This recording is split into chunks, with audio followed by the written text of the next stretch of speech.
Good morning, Eric from Denver, Penny Picker here. I thought I'd make a little better, great English, um, a little bit better follow-up video of what all was found in that insane collection.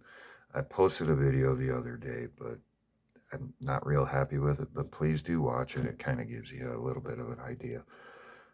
But yeah, like I said, I'm just going to do a little bit more coverage of what has been found. So in the last video, I know I brought up the 62D RPM -001. So I pulled out 17 of them and put them in 2x2s. That doesn't even count all the ones that I threw back in there. There's the 63D FS101s double die. I'll show you another picture of what they are on the computer here in just a moment. There's 20 Buffalo nickels. So this is kind of cool. I've got 2 first-year Jeffersons. If you can find these guys with a mint mark, they're a key date. They're worth a little bit more. These are plain old 38Ps, but still a great first-year find. Ended up getting 6 second year, no mint marks. If they have a mint mark again, a D or an S, they are a key date and worth a little bit more. There is a DDR on the back, on the reverse, double die reverse, that if you look, there's doubling in the 5 cents, the word Monticello, stuff like that you can look for. And that's really easy to spot. I keep these. 1942 is a transitional year. So they made part in nickel and part of them in 35% silver. These are going to be the nickel guys. So the biggest difference you'll be able to tell is where the mint mark is located. If it was a silver one, so this is a 42D. If it's a silver one, it would be a giant D right above the Monticello. But as you see right here, we have a Denver mint mark right here. I just like to keep them because they're transitional, a little bit lower mint, just kind of cool to have. And one good nickel in there. This is a semi-key date, just under 10 million minted. Excuse me. This is a 1949 San Francisco. That's just a good one to keep. There it is. Now you can kind of see it. Another little thing I want to show you. Back in the day, pennies were quite large, just similar to Britain. So I did a little trade and I picked up this 1847 just to compare it to a wheat cent, how much bigger it is. So yeah, that's what we went from back in the 1800s to pretty much what we got today. It's really cool. I love the backs on these. They're gorgeous. But yeah, even earlier ones are a little bit bigger too, and some of them are pretty darn thick. Just a few other things. That 1966 clip dime, cool find. Some silvers, a 61 Philly, a 55S in the Roosevelts. So remember, anything on quarters and dimes before 1964 and before, they are 90% silver. And a 23S, my favorite coin, Mercury dime, or the Winged Liberty. So to find a mint mark on a Mercury dime, you're gonna look right there. Sorry, this camera's not there, but there's not that good, but there's an S right there. And then on the Roosevelts, when they're silver, they're also on the reverse. Unlike today, where they're on the front, you're going to see the mint mark right next to the torch at the bottom. So there's an S mint mark right there. So that's the 63D DDOs. You see the little triangle right in there. I actually found 4 of them. I tipped one to the coin dealer where I got all these coins from. So I got 4 total on that one. And then that 25S RPM 003, one of my favorites. It's just so cool to find older RPMs like that. So as you can see, a little bit of an S right in there. I thought it was damage at first. Then I looked it up, and no, it is an S over S. So on the screen, I have another 62D RPM. You can see it. You got a little bit right there, and then a little bit right here. And I'll bring up Variety Vista, and show you which one it is. So this is going to be the 62D RPM 002. So if you look at the coin right here, you got the little thing there. And at the bottom, and then you double check there, there, and there. So we got a 62D RPM number 4. And one last RPM to show you on a 64D that I found in that collection. You can see right there another part of a D. Bring up Variety Vista here. So this one is going to be the 64D RPM 002. There's a couple of different varieties, but you can see right there. I got the same one. Pretty cool find, a little rare, but love finding these. So just to kind of go through what I look for on any coins, I just grabbed a random wheat penny. So like looking for double dies and stuff like that, you're going to want to see obvious doubling, extra thickening. What I mean by that is on the die, just it's not quite correct. So this is just a plain old 57D. But there are double dies out there where, say, the 9 would be a little bit wider right down in here. Another good indicator to look for when you're searching coins, especially on double dies that aren't completely obvious, you're just looking for thickening. The eye would be a little bit wider. And then up here also, you're going to look for a lot of extra widening in the O. Usually at the bottom of the U. And then when you're looking for double die reverses on a wheat cent, a lot of the times it's going to be extra thickening underneath the U's on E pluribus unum. You might see some doubling on the stem. This is not a double die, just to let you know, of the wheat ears. Or if you look at the tip, you might see some doubling. Do be careful of machine doubling. So this I'll show you, is machine doubled on the wheat ear. So it's just uniform. It's not separated. It's just going through basically the coin roller.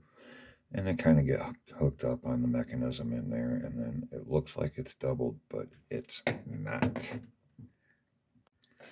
When looking for RPMs, what I look for, you'll see splitting in the serifs right up in here. I believe I got a 1960D in the last video showing what that is. You'll see separation, like almost a second D or an S. So I just look for that kind of stuff. And on the newer pennies, big thing to remember, anything before 1990 has a shot of an RPM. After 1990, you are not going to find an RPM. This is one I might have to take a little closer look at. But what I'm looking for on these, like we'll take an example, 84p, even though this is a D.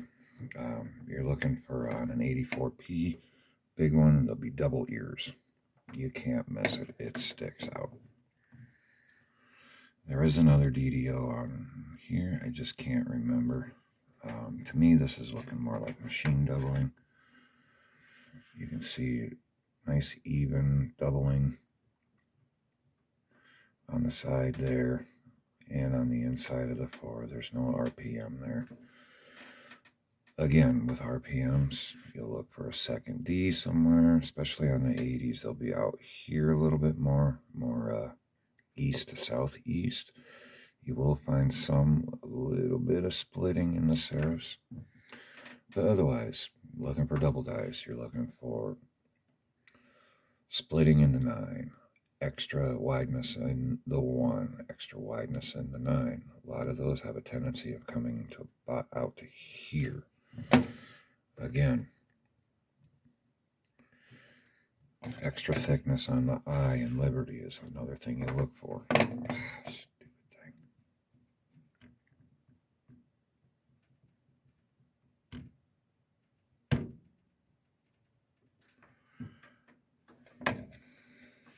So the I would be probably to be about there.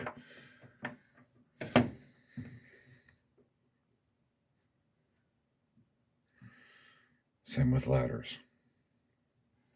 Up in God we trust, you look for thickening or doubling. The back, some of the biggest indicators for double dies, you're going to want to look for in states on the back. There's going to be splitting here in the S on both of them, generally. You'll see doubling in the FG initials on the side here. Now, there's all kinds you can look for, especially on the Lincoln Memorials, but there are just a ton. Little Lincoln in the middle here. There's varieties out there where he has a double knee. That's too hard to find for me, so I don't cherry pick those. There's doubling in the columns. Very, very common in the 90s, so that's a good thing to look for. But that just gives you a general idea of what I look for when I'm searching for varieties. And the last thing we'll put into this video. I had these really cool old books for a while, and I was just looking for an excuse to put coins in them. These are old school. These were made in 1958, but very, very nice books.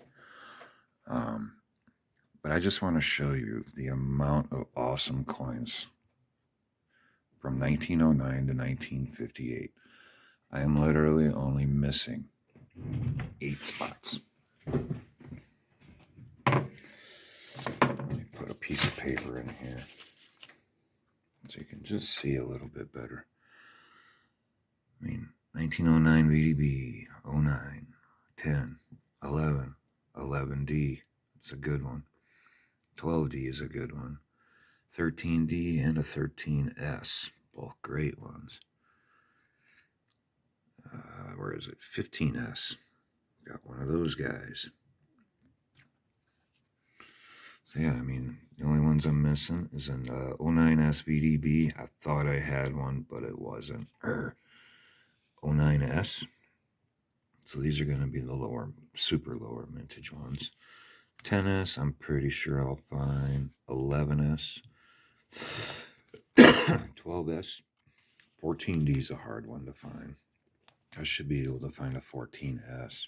And then on the next page, these are such cool books. Just going through 22D. Now, I said it's missing 8 spots. A 22 plane is actually a 22D. They only minted them in Denver in 1922. What happened was apparently the dies got over-polished and the D does not show up. Got a 21S. 23S. This one's kind of nice. 24D, which is a very, very rare one. Only 2.5 million were minted. 24S. Going through here, picked up a 26S. Like this collection just was insane. 27S, 28S. I mean, these are coins that are minted under 20 million. And then on the final page here, the only one I'm missing is that 31S. The 31S is the lowest mintage coin, I believe, of a year. Now you got the 1909S and 1909 SVDB. SVDB, very hard to find, but if you combine them both, that's all quite a few more minted than the 31S. But everything else is there. 32, 32D, 33, 33D. What else we got here? Got a 38S, 39D. But yeah, I mean, this is just incredible. Now, this is the 41 to 58. Now, most of these are XF or better, with the exception of the 1943S steel penny. I don't know why I don't have a better shaped one than that. But just about everything else is going to be AU or better. Just gorgeous coins. And like I said, this is all that came out of that huge collection that I picked up. This is kind of cool. So remember, this book was made in 1958. Even they knew about the 1955 double die back then. They have a slot open for it. But there's a lot of, red, brown, even brown AUs, 50, 55, 58s. Beautiful 55S. That's one of the lowest mintage from, I believe it is actually the lowest mintage from 1941 to 58. But yeah, I just wanted to show you that this collection was just insane. So literally from 1909 to 1958, I'm only missing 8 coins. That's pretty cool. So hopefully that was a little better recap than what I had in the last video. I literally put that video together way too quickly. But yeah, hopefully I will have another video within the next week or two. I might be going to trade here for some more coins in the next hour or so. Today is what, Sunday? Yeah, so might be doing that today. So hopefully we will have something next week. Until next time, keep searching.